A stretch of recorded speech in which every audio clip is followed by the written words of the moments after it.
সামাজিক অপরাধ রোধে ভূমিকা রাখছে কমিউনিটি পুলিশ, বলেছেন ডিএমপি কমিশনার শফিকুল ইসলাম। স্বচ্ছতা এবং জবাবদিহিতায় পুলিশ গড়ে তোলার আহ্বান জানিয়েছেন DMP commissioner Shafiqul Islam. Rajarbagh police লাইন্সে community police ডের অনুষ্ঠানে তিনি বলেন, বাহিনীর স্বচ্ছতা ও জবাবদিহিতা নিশ্চিত করা হচ্ছে। কোনো ধরনের অনিয়মের অভিযোগ পাওয়া গেলেই কঠোর ব্যবস্থা নেওয়া হবে।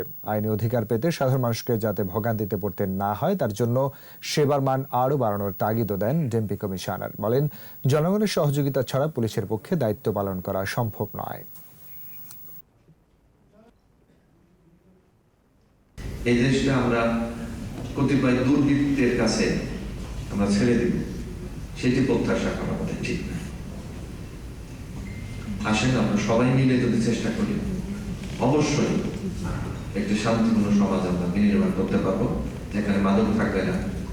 আমার সন্তান যেখানে রাস্তায় বের হলে ভয়ে আমার বুক কাঁপবে না।